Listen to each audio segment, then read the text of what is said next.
Afrique. Jacques Aristide dans la capitale américaine, grand plaisir de vous retrouver pour un nouveau numéro de Washington Forum. Gros plan cette semaine sur le début des élections controversées au Burundi.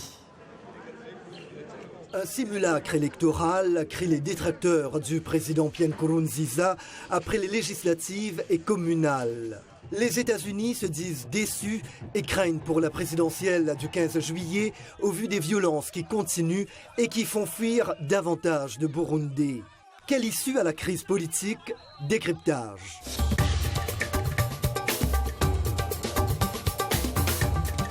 Washington Forum. Bienvenue et mille merci de votre fidélité à Washington Forum. En ce jeudi 2 juillet 2015, nos invités seront des nôtres dans quelques minutes pour nous livrer leur analyse sur le Burundi. Près de 10 000 Burundais ont fui le pays rien qu'en 2 jours. D'après l'ONU, c'était le week-end dernier avant les élections de lundi. Pour l'heure, rien n'indique une amélioration de la situation. Des affrontements meurtriers entre manifestants anti-Nkurunziza et forces de l'ordre se poursuivent cette semaine dans un pays déchiré sur la candidature du président à un 3e mandat. Les derniers développements avec Michel Joseph. Malgré le climat délétère, certains Burundais ont tenu à se rendre aux urnes lundi pour prendre part aux élections législatives et communales. Les élections sont importantes dans un pays qui se veut démocratique. Il est important que le pays se dote des institutions. Alors en tant que citoyen, je suis venu voter ceux qui vont nous représenter dans les communes et ceux qui vont nous représenter dans l'élaboration et le vote des lois. Mais pour l'opposition et la société civile qui avait appelé au boycott, il s'agit d'élections fraudées dès le départ. Ce sont des élections préparées par un seul parti au pouvoir avec Samiri Imbonerakure qui ne connaissent aucune observation ni nationale ni internationale, qui ne connaissent aucune couverture médiatique dans une insécurité totale et généralisée. Donc vous comprenez que c'est une parodie d'élection. Donc on ne peut pas accompagner une telle mascarade. Avis que ne partage pas le porte-parole du président burundais, Willy Nyamitwe. Certains ont parlé d'insécurité. Ils pensaient que la situation au Burundi n'était pas propice à des élections libres et équitables. Mais finalement, nous leur avons prouvé que nous pouvons organiser des élections sûres. Leur tenue, toutefois, a été qualifiée de fait grave par l'Union européenne, alors que les États-Unis se sont dit profondément déçus en raison, selon eux, des conditions terriblement inadéquates. La prochaine étape sera la présidentielle du 15 juillet, où Pierre Nkurunziza, déjà élu en 2005 et 2010, briguera un 3e mandat contraire à la Constitution, selon ses adversaires. Une fois les élections tenues au mépris total de l'Union africaine et de la communauté internationale, les organes de l'Union africaine ne resteront pas les bras croisés et feront ce qu'il est nécessaire le moment venu. En attendant, la crise se poursuit après 2 mois de contestation émaillée de violences contre la candidature de Pierre Nkurunziza. Ces violences ont fait au moins plusieurs dizaines de morts depuis fin avril et poussé plus de 120 000 Burundais à fuir leur pays. Fin mai, le Haut Commissariat de l'ONU pour les réfugiés a lancé un plan d'intervention de 207 millions de dollars. La situation au Burundi se détériore et le nombre de réfugiés continue d'augmenter. Mais le plan d'intervention est financé seulement à 13%. Mais à Bujumbura, mercredi, c'était la fête. Fanfare, défilé militaire, défilé des policiers. Le Burundi célébrait le 1er juillet le 53e anniversaire de son indépendance de la Belgique. Merci Michel. Accueillons maintenant nos invités. Pacifique Nininahazoe, l'un des leaders de la campagne anti-3e mandat de Pierre Nkurunziza. Il est également président du Forum pour la conscience et le développement, le FOCODE, qui est l'une des principales ONG burundaises de défense des droits humains. Il nous rejoint de Bujumbura. Et avec moi sur ce plateau, Frédéric Kundikidje du service Kirundi de la Voix de l'Amérique. Pacifique Nina Haswe, d'abord dites-nous quelle est la situation ce jeudi sur le terrain. Nous savons qu'hier, dans le quartier de Cibitoke, il y a eu des combats meurtriers entre les forces de l'ordre et un groupe qui était armé d'après la police. Le calme est-il revenu? Aujourd'hui, des faits plus ou moins calmes, mais pour le quartier de Cibitoke et de Mutakura, qui avait été attaqué hier, la population n'était pas libre. On a observé le mouvement de police qui a entré dans le quartier. Le soir, nous avons vu des cas de gens qui fouillaient ce quartier, pas de la tête, des très mauvaise. Pacifique, si vous m'entendez, ce sont les aléas du direct, comme on dit. La liaison téléphonique apparemment est très difficile. Je ne sais pas si vous pouvez peut-être nous adresser directement dans votre téléphone. Et je ne sais pas. Alors, on va essayer de régler tout ça. Évidemment, on est en direct. Alors, nous l'avons vu, des Burundais sont allés voter lundi et massivement, si l'on en croit la commission électorale de votre pays. Vous, au sein de l'opposition et de la société civile, êtes-vous en train d'exagérer la situation politique et sécuritaire ?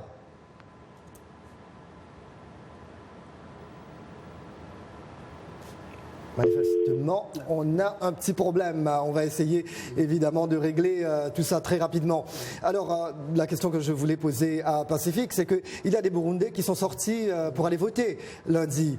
Et alors, il y a des gens qui se demandent est-ce que la situation est exagérée par l'opposition et par la société civile ? Oui, comme vous le dites, les gens ont été votés, mais il faut aussi noter qu'il y a beaucoup de gens qui n'ont pas voté. Tout d'abord, il y a beaucoup de gens qui sont à l'extérieur du pays pour l'instant. Mais quand ils disent qu'il y a beaucoup de gens qui ont voté, il paraît que c'est vrai parce que même des membres d'autres partis d'opposition ont été votés. Et alors là, il y a des gens qui disent qu'il se pourrait y avoir autour de 4 scénarios. Donc, ou alors, les gens qui ont été votés n'ont pas eu la communication de la part de leur chef politique, parce qu'il faut noter bien qu'au Burundi, tout le monde ne possède pas une radio. Alors, l'autre possibilité, c'est que donc la masse, donc les membres des différents partis politiques auraient eu le message et le désavoué. Ça, c'est une possibilité aussi. Mais aujourd'hui, Frédéric, en fait, j'ai une dernière dépêche de l'ONU qui dit que c'est la mission d'observation de l'ONU qui juge les élections ni crédibles ni libres. Justement, je crois qu'il y a des messages assez contradictoires. Tout à l'heure, j'ai vu un autre communiqué de la part des ambassadeurs qui représentent 4 pays, l'Afrique du Sud, la Tanzanie, l'Ouganda et le Kenya. Eux, ils disent que donc les élections se sont bien passées. Ils avaient des observateurs sur le terrain. Oui. Alors, sauf retournement dramatique, évidemment, c'est le parti au pouvoir, le CNDD-FDD, qui doit remporter le double scrutin de lundi. Mais Frédéric, 3 jours après le vote, pourquoi les résultats se font toujours attendre ? Ça, je ne saurais pas dire, mais une chose est sûre.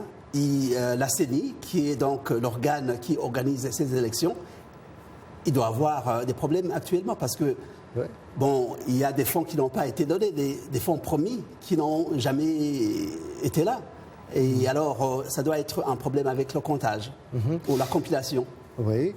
Alors, vous le disiez tout à l'heure, ce ne sont pas tous les partis d'opposition qui ont vraiment boycotté. Donc, c'est une situation complexe d'une certaine façon. C'est assez complexe parce que, d'une part, on dirait que les intérêts des chefs des partis politiques d'opposition, disons locaux, divergent un peu avec ceux des chefs des partis politiques parce que eux aussi, ils ont un intérêt. Quand ils sont élus, quand ils ont beaucoup de conseillers communaux, c'est là où ils peuvent aussi avoir des postes comme administrateurs. Alors, il y a des gens qui se disent attendre encore 5 ans pour avoir ces postes. Un poste d'administrateur, c'est assez important au Burundi. Voilà, on me signale qu'on a pu rétablir le contact avec Pacifique. J'espère que vous m'entendez. Pacifique, alors, Mireille qui est avec nous. Mireille, voilà, elle nous rejoint via Skype. Mireille, c'est une Burundaise. Mireille Kayeye, bénéficiaire du programme YALI, Young African Leaders Initiative du président Barack Obama. Mireille, et en tant que jeune, quelle lecture faites-vous de la situation chez vous? Allô? Oui, Mireille, j'espère que vous m'entendez. Oui, maintenant ça va, je vous entends, Jacques. Voilà, très bien, merci de nous rejoindre. Quelle lecture faites-vous de la situation dans votre pays actuellement? Je pense que la situation actuelle est un moment crucial pour la politique du Burundi. Après les élections et avec les événements qui se sont passés un peu avant, on retient que c'est important que des gens ont pu aller voter quand même. Parce que ici, ce qu'on prend à travers le YALI en tant que leadership, c'est la façon dont les gouvernements puissent fonctionner de façon et de manière démocratique. Et l'une de ces façons, c'est le vote en fait, c'est de participer aux élections. Et voilà que les gens ont pu participer aux élections. Et la CENI et le travail de tout le monde, malgré la situation qui règne là-bas, j'ai confiance en fait que c'est une façon de pouvoir voir ce que le peuple veut vraiment. Mais au vu de cette guerre du pouvoir, ce bras de fer continu entre gouvernement et opposition, craignez-vous une nouvelle guerre civile que personne ne souhaite évidemment, hein?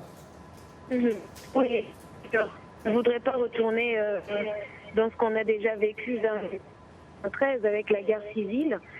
Disons que la situation du pays maintenant est un peu inquiétante. Mais je tiens à encourager le travail de chacun, en fait, de chaque personne qui se sent concernée. D'où même le fondement du leadership, que ce soit les jeunes, que ce soit les partis politiques, la société civile. Il faudrait absolument que tout le monde travaille ensemble, qu'ils évitent une division et qu'ils essaient d'incarner une volonté de travailler ensemble pour implémenter une stratégie qui inspire à l'action, mais d'une façon non violente. Alors, j'ai de l'espoir que tout se passera bien si on évite la violence. Évidemment. Alors, vous restez avec nous certainement. Je crois qu'on a pu rétablir le contact avec Pacifique. Pacifique, si vous m'entendez, alors si de votre côté, du côté de la société civile, du côté de l'opposition, vous pensez que le régime de Pierre Nkurunziza cherche la légitimité par les urnes, était-il judicieux de boycotter le rendez-vous électoral de lundi? Oui, d'abord je dois dire que dans l'intervention de mon ami Frédéric, j'ai trouvé qu'il y avait des contre-vérités. Quand il dit que tout le monde ne possède pas de radio, mais le problème n'est pas celui-là. Vous savez, nous sommes dans un pays où les radios privées indépendantes ont été détruites juste au cours du coup d'État de mai dernier. Des agents du pouvoir sont allés détruire les radios indépendantes. Cela fait que seul le pouvoir aujourd'hui a cette capacité de communiquer avec le reste de la population. Et quand on dit, quand les rapports du gouvernement disent que beaucoup de gens se sont mobilisés, ont été votés, mais ce sont des rapports du gouvernement. Il n'y avait pas d'observateurs indépendants, ni observateurs nationaux de la société civile, ni observateurs internationaux. Donc, à ce point de vue, je trouve qu'il y a des éléments qui ont été avancés par Frédéric dont je ne suis pas d'accord. Je ne comprends même pas non plus pourquoi la CENI n'est pas à mesure aujourd'hui de donner les résultats rapidement de cette élection. Et quand on dit qu'il y aurait des partis de l'opposition qui auraient participé à cette élection, c'est aussi une contre-vérité. Les seuls qui étaient dans cette course, c'était bel et bien le parti CNDD-FDD de Pierre Nkurunziza, mais aussi quelques autres partis qui sont des satellites du CNDD-FDD. Il n'y a aucun véritable parti de l'opposition qui a participé à cette mascarade électorale. Il faut se rendre à l'évidence, c'était une élection qui n'avait aucun caractère pluraliste. C'était une élection d'une seule partie, d'un seul parti plutôt, une élection de Nkurunziza lui-même.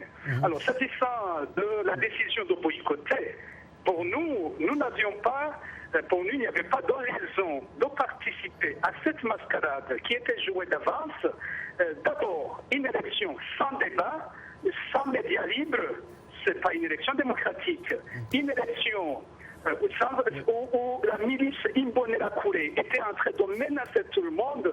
Mais la principale raison qu'il faut toujours rappeler ici, c'est l'origine de notre crise, c'est le fait que Nkurunziza veut nous imposer un troisième mandat auquel il n'a pas droit, un mandat anticonstitutionnel et un mandat qui viole l'accord de paix et de réconciliation des Burundais, l'accord d'Arusha de 2000. C'est ça la principale question qui se pose aujourd'hui et on sera toujours contre toute solution qui pourrait nous ramener à un troisième mandat de Nkurunziza. Alors, on n'est pas là évidemment pour engager un tir croisé entre Frédéric et vous-même, mais Frédéric, vous venez d'écouter Pacifique. Je ne sais pas s'il y a des points que vous voulez faire ressortir.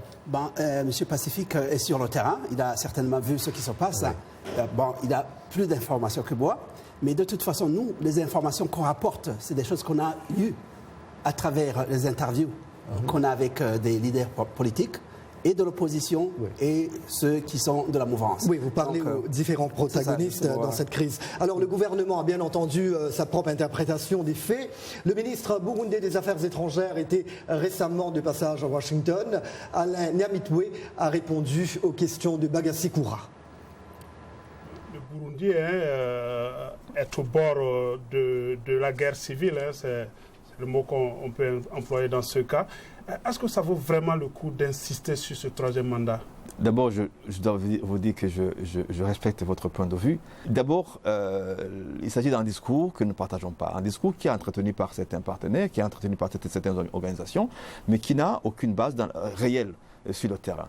Il y a une situation qui peut soulever peut-être des soucis dans un cercle ou dans l'autre, mais cela ne veut pas dire que le Burundi est au bord de la guerre civile. Je récuse cette expression de manière la plus formelle possible. Le ministre Nyamitwe, que nous entendrons à nouveau tout à l'heure, ce sera sur la question des réfugiés. Un pays pas au bord de la guerre civile. Votre réaction très rapidement, Pacifique Ninahazwe?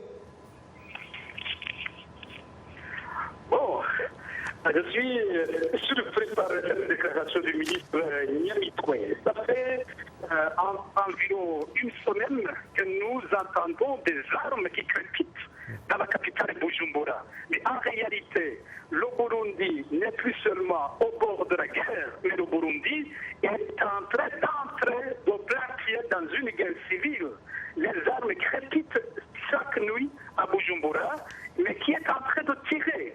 Et qui tire? Pourquoi il tire? Donc, rapidement, moi je trouve que petit à petit, on entre déjà dans une guerre civile. Ce n'est pas des choses à attendre. On est presque dedans maintenant. On est presque dedans. Deuxièmement, si nous avons la paix au Burundi, si nous avons pu avoir la paix, c'est grâce à l'accord de paix et de réconciliation, l'accord d'Arusha de 2000. Et lorsque le président est en train de piétiner, de fouler au pied cet accord, mais il est en train de mettre en danger cette paix relative qu'on avait acquis depuis 2000. Donc, et le gouvernement vous dira le contraire. Comment il peut filmer de telles choses alors que le pays entre petit à petit dans une guerre civile et c'est déjà visible sur le terrain. Voilà, nous marquons une petite pause. S'il vous plaît, n'allez nulle part ailleurs. Washington Forum revient dans 30 secondes.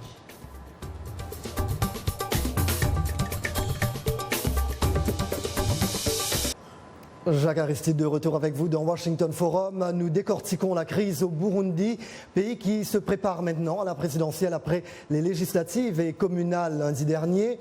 D'emblée, les commentaires Facebook. Trésor Kahungu de Bujumbura. Le pays va-t-il s'enfoncer dans la crise? Oui, si Nkurunziza ne renonce pas à ses projets honteux, il doit quitter le pouvoir. Marc Boukourou également de Bujumbura. Nkurunziza est réclamé par plus de 8 millions de Burundais sur 9.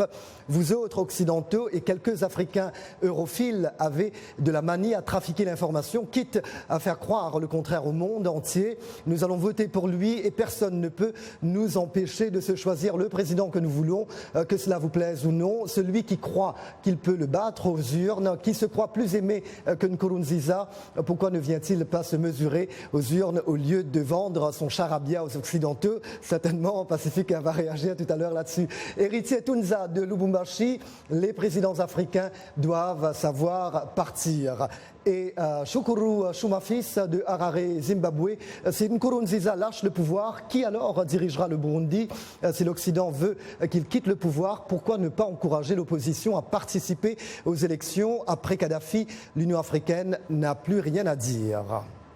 Débat très animé donc sur la page Facebook de VOA Afrique. L'heure de retrouver nos 3 invités. Pacifique Ninina Hazwe, président de l'ONG FOCOD. Mireille Kayeye, bénéficiaire du programme américain pour les jeunes leaders africains YALI. Et Frédéric Koundoukidje de la VOA. Mais avant de continuer le débat avec eux, comme promis, plein feu sur le problème des réfugiés burundais. Pour nous en parler, je me tourne vers Bagassi Koura. Bagassi, qui s'est rendu il y a quelques semaines dans un des camps qui les accueille. Merci d'être là avec nous, Bagassi. Oui, bonsoir Jacques, bonsoir à tous. Vous savez, quand la crise a commencé fin avril, la plupart des Burundais qui fouillaient le pays se sont rendus dans les pays voisins, en RDC, en Tanzanie, en Ouganda et au Rwanda aussi. Et je me suis rendu donc dans le district de Kirehe, c'est dans l'extrême est du Rwanda, et c'est là que se trouve le camp des réfugiés de Mahama. Il abrite 30 000 Burundais. Le camp de réfugiés de Mahama, à la frontière entre le Rwanda et la Tanzanie. 50 hectares au départ. Mais en quelques semaines, sa superficie a été doublée à cause des flux incessants de réfugiés. Depuis fin avril, ils arrivent ici par vagues, à pied, à vélo ou dans des bus de fortune. Ils fuient le Burundi, leur pays. D'abord accueillis à la frontière, ils sont ensuite conduits jusqu'ici. Voici le centre d'accueil du camp de Mahama. De nouveaux réfugiés, tous arrivés la veille. Ce matin, ils attendent de remplir les formalités. Un processus qu'a connu Rufu Niyongere. Cette mère de 5 enfants vit ici depuis plusieurs semaines. C'est désormais ici que j'habite. Nous sommes 10 à vivre sous cette tente, y compris ces 2 enfants qui sont venus d'eux-mêmes du Burundi. Cet enfant est venu tout seul de Muyinga, donc je l'ai pris chez moi. L'espace ici est un trésor. Sous un même toit, son mari, ses enfants et d'autres compatriotes qu'elle a accueillis par solidarité. Les premiers réfugiés sont arrivés ici le 23 avril, à quelques jours de l'annonce de la candidature du président Pierre Nkurunziza pour un 3e mandat. Rouf, qui vivait tranquillement en zone rurale, explique avoir fui sous la menace des partisans du pouvoir à Bujumbura. Nous avons fui à cause des Imbonerakure. Ils nous ont torturés, intimidés. Et le gouvernement leur a fourni des armes et des grenades. Ils disaient dans les rues que celui qui n'est pas du CNDD va être nettoyé. Ils nous ont aussi accusés d'être des traîtres. En 2 mois, ce camp a accueilli près de 30 000 réfugiés. Beaucoup d'adolescents, surtout les garçons, fuient le Burundi pour venir ici. Beaucoup d'entre eux viennent seuls ou en petits groupes, sans leur famille, sans leurs parents. Ici, les nouvelles du Burundi sont suivies de très près et pour l'heure, personne ne parle de retourner au pays. Et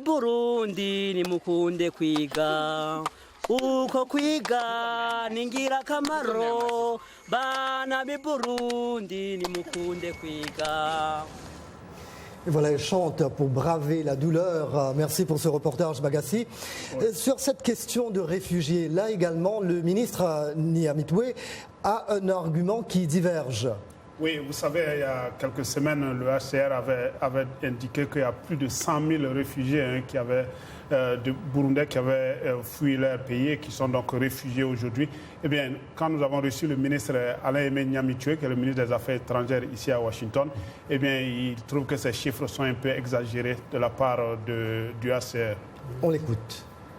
il s'agit effectivement, encore une fois, d'un chiffre qui a été émis par l'OACR sans qu'il puisse être... Que vous contestez ? Sans que le chiffre puisse être confirmé. L'OACR, dans un seul après-midi, avait d'abord donné le chiffre de 70 000 et 2 heures après, le même ACR avait donné le chiffre de 100 000 pour se rétracter le lendemain et parler de 72 000. Où sont passés 30 000 ? Ils se sont évaporés dans la nature. Donc vous comprenez qu'il y a un problème de sérieux. Il n'y a pas de sérieux dans cette histoire de chiffres. Ce qui est certain, et que je peux vous confirmer, c'est qu'il y a des flux de retour continus.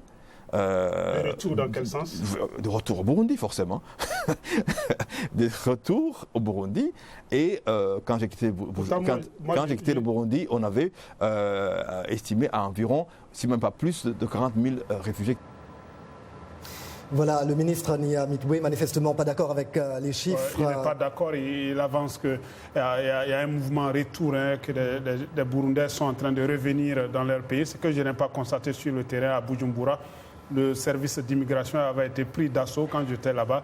Et le gouvernement était obligé de le fermer parce que la plupart des habitants cherchaient leurs documents, soit pour partir immédiatement ou pour être prêts au cas où la situation s'envenimait. Frédéric, il y a également une hémorragie de cadres dans le camp présidentiel. On a vu le deuxième vice-président il y a à peine une semaine, n'est-ce pas ? Est-ce que cela aura un impact sur le pouvoir de Nkurunziza, sur sa candidature ? J'ai eu l'occasion de poser cette question à un leader du parti au pouvoir. Et la réponse qu'il m'a donnée, c'est que le vice-président et le président de l'Assemblée nationale étaient des gens qui avaient déjà annoncé leur position sur la troisième candidature. Et par ailleurs, ils ont dit que c'est des gens qui n'avaient pas eu de proposition de poste pour l'avenir. Pour eux, c'était normal. Pacifique, Nina Hazwe, concernant la présidentielle, qu'allez-vous faire ?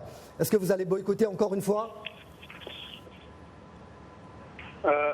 Notre appel restera le même, parce que les raisons qui nous ont poussés à faire le premier appel au boycott n'ont pas changé. Plutôt, nous considérons que le 15 juillet, si Nkurunziza pose se porter candidat à cette élection, il n'aura pas achevé le processus de trahison du peuple burundais. Il restera seulement à engager tous les moyens possibles. Pacifique, très rapidement, comme le temps passe très vite. Alors, si vous voulez ramener la paix dans votre pays, y a-t-il des concessions que vous pourrez faire éventuellement ? Très rapidement, en 2 mots. Une chose est sûre, nous n'accepterons pas un 3e mandat de Pierre Nkurunziza. Quoi qu'il puisse faire, qu'il envisage de terroriser, d'intimider, de nous tuer, de nous assassiner, on n'acceptera pas un autre mandat par le seul fait qu'il est capable de terroriser. On entend, vous êtes très catégorique là-dessus. On va donner la parole très rapidement également à Mimi Kayeye. Mimi, en 2 mots, quel est l'appel que vous auriez aimé lancer aux différentes parties engagées dans ce conflit chez vous ? En fait, j'insiste surtout sur cette citation de Nelson Mandela et même la chanson à travers les différentes interviews des réfugiés. C'est très important parce que l'éducation est l'arme la plus puissante que vous puissiez utiliser pour changer le monde, mais aussi changer le pays. J'insiste sur le fait que pour que ce soit pour un changement de régime, que ce soit pour un changement de situation dans un pays, il faut éduquer les gens et leur montrer les meilleures stratégies possibles pour qu'ils arrivent à ce qu'ils veulent. Et nous, on recherche la paix. Alors, il faut trouver absolument les ce sera le mot de la fin. Merci à nos invités. Pacifique Nina Hazwe, l'un des leaders de la campagne anti-3e mandat de Pierre Nkurunziza, Mireille Kayeye, jeune leader du programme Yali, Frédéric Kundikidje, Bagasikura, tous deux de la Voix de l'Amérique. Un petit clin d'œil à nos amis et confrères de B1, notre télépartenaire à Kinshasa. Voilà, mes chers amis de la VOA, partout où vous êtes, je vous remercie de nous avoir accueillis chez vous. À bientôt.